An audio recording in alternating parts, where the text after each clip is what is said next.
Hey, it's Ben with bencasetraining.com, and today I just want to talk about range of motion with push muscles specifically, and also specifically with upper body. So shoulder muscles, triceps, your chest muscles, um, and really what range of motion you should be staying within when using weights, especially heavy weights.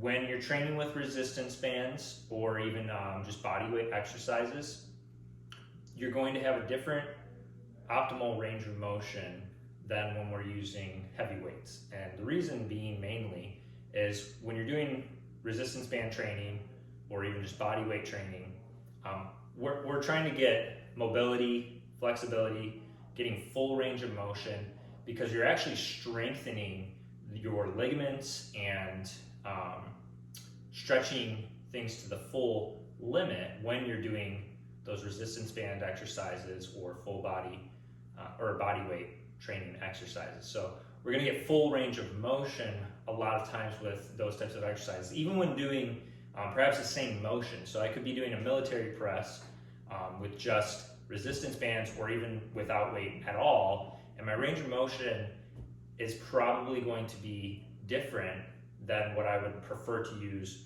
with weights. And this is just what I recommend with my clients specifically, because of the amount of stress that you're putting on your ligaments and your joints and your tendons when you're doing weight training. So I like to play it safe and try to stay within the range of motion where I'm taking more resistance off of those ligaments.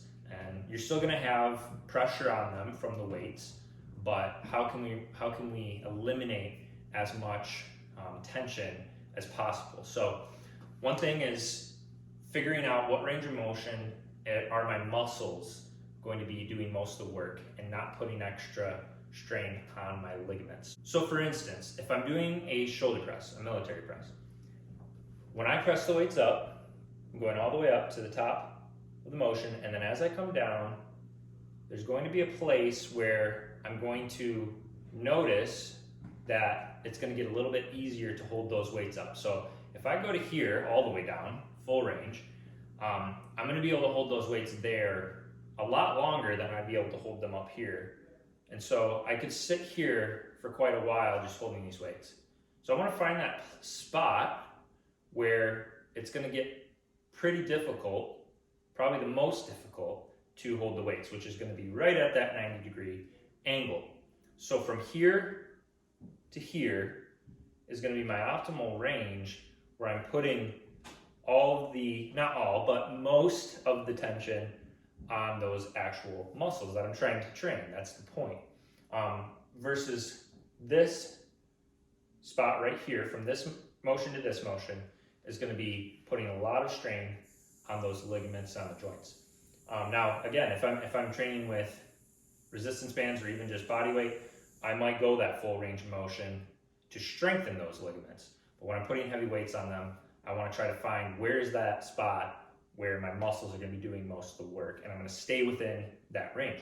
You will also notice oftentimes that your muscles will fatigue even quicker because you're not relaxing them as you go down to here. You're constantly keeping those muscles working. So same thing with triceps. If I'm doing a tricep cable extension, let's say, when I go down, I squeeze, I'm contracting the muscle. So on the contraction side, I'm going to get full range. As I'm lengthening that muscle head back up, I'm going to slowly find that spot where it's going to be the most tension to hold. So right here at that 90-degree again is going to be where it's going to be difficult. My muscles are still going to be working, and I'm going to still be feeling it in the muscle. When I go all the way up to here to relax, I could hold that for quite a while. And from this range to this range is going to be where I'm putting a lot more on those ligaments and joints again. So again, that 90-degree angle mark is going to be where I'm going to be keeping most of the tension within that muscle head. And you'll also notice from here to here, there's not really much more lengthening that happens. My muscle's pretty much all the way lengthened when I get to that 90-degree place. Same with this. Right here, muscle's still contracted. As I drop down from there to there, I'm not really feeling a big difference in the muscle lengthening. So there's not going to be a huge difference in how much more your muscle is going to lengthen. And so once you've done the full range of motion for your muscle's sake, you've really completed the motion as far as what you're going to benefit from for your muscle growth and for your muscle strengthening.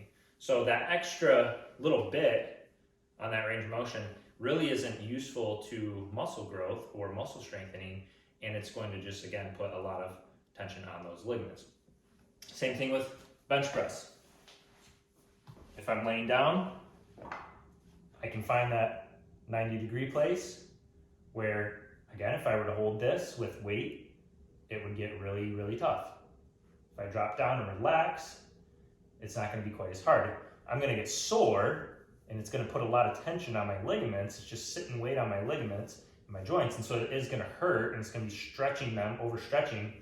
But it's not going to be that my muscles are necessarily wearing out.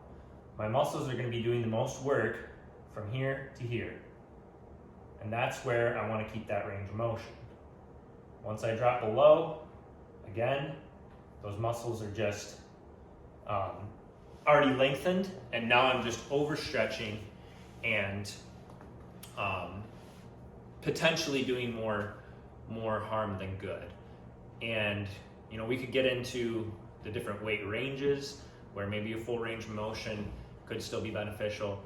But overall, I would like to see when my clients are using weight training to try to find that range of motion.